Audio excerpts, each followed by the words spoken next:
আমি খুবই খুশি যে দর্শক আমাকে খুব সুন্দর করে সাদরে গ্রহণ করেছেন কমার্শিয়াল ছবিতে। খুবই পজিটিভ একটা রেসপন্স, স্পেশালি আমার জন্য তো এটা একটা চ্যালেঞ্জ ছিল। বিকজ অনেক সময় হয় না যে প্রথমবারের মতো পর্দায় অ্যাকসেপ্টেন্সটা কীরকম হবে বোঝা যায় না, তো ওইটা নিয়ে তো অবশ্যই আমার অনেক শঙ্কা ছিল।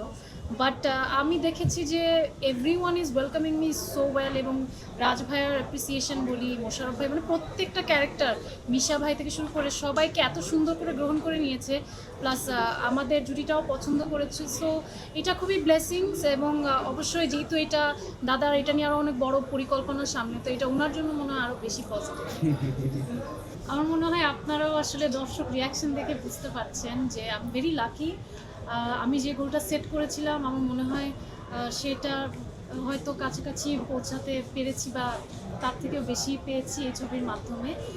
আমি খুবই খুশি যে দর্শক আমাকে খুব সুন্দর করে সাদরে গ্রহণ করেছেন কমার্শিয়াল ছবিতে।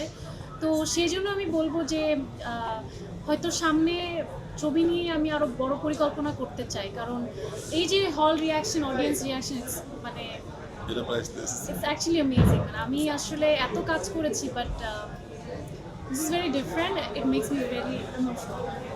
আমার মনে হয় এটা আমাদের সিনেমাটাকে একটা অন্য লেভেলে নিয়ে গিয়েছে। মোশারফ ভাই আমাদেরকে সেই প্রেজেন্সটা দেওয়ার কারণে আমার মনে হয়েছে যে জিনিসটা অনেক বেশি আপ হয়ে গেছে, এবং ওনার মতো একজন লেজেন্ডারি অ্যাক্টরকে আমরা পেয়েছি, এবং সেই সাথে ওনাকে এত ভিন্ন অবতারে দর্শক দেখেছে এবং পছন্দ করেছে।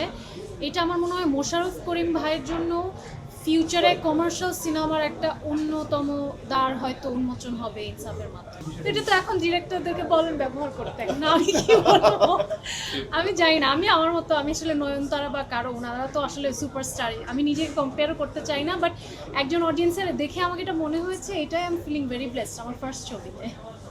না না, সেটা তো অবশ্যই পেয়েছি। আর আর দর্শকদেরকে আরেকবার রিমাইন্ডার দিতে চাই যে আমি এখনো তাই আছি, আমার মধ্যে কোনো পরিবর্তন আসেনি।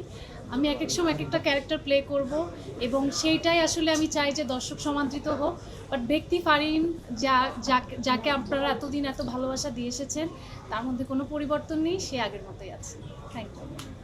ওইটা তো definitely it's a very good response. আসলে এই গানটা রিলিজের পর থেকে মানুষের মুখে মুখে ঘুরছে, এবং যারাই ছবিটা দেখেছে, ইন্টারেস্টিং ফ্যাক্ট হচ্ছে এটা আমাদের এন্ড ক্রেডিট সং, এবং এই গানের সঙ্গে আসলে সিনেমার তেমন কোনো সম্পর্ক নেই। তো যাদের একটা মিসকনসেপশন ছিল যে হয়তো আকাশেতে লক্ষ্য তারা দেখে যে আমার একটা সার্টেন টাইপের ক্যারেক্টার, তারা যারাই ইনসাফ দেখতে আসছেন তাদের ধারণাটা ভুল প্রমাণিত হচ্ছে, এবং প্রত্যেকে অ্যাকচুয়ালি মেইনলি আমার অ্যাক্টিং নিয়েই বেশি কথা বলছে। দ্যাটস অ্যান অর্নামেন্ট, অ্যান্ড এইভাবেই মানুষ জিনিসটাকে দেখছে। আমার ক্যারেক্টার কোনোভাবে ওভারশ্যাডো হয়নি, so I am very happy about. আমি ফ্যানদেরকে বলতে চাই, আপনারা দেখুন, আপনার আশেপাশে যারা দেখেছে তাদেরকে জিজ্ঞেস করুন ইনসাফ দেখা উচিত কি না, কারণ আমরা তো আমাদের নিজেদের সিনেমা নিয়ে ভালো কথাই বলবো, কিন্তু আমি এই কনফিডেন্স দিয়ে বলতে পারি যে আপনি যখন সিনেমাটা এমন কেউ দেখেছে তাকে জিজ্ঞেস করবেন, তারা দুটো ভালো কথাই বলবে। সো তাদের থেকে রিভিউ নিয়ে আপনারা দেখতে আসুন, আমি আশা করছি সবার ভালো লাগবে। নাটা জেলি আর পানীয়র এক অসম কম্বিনেশন ড্রিঙ্কো। চিল থাকতে চান, ড্রিঙ্কো চাবান।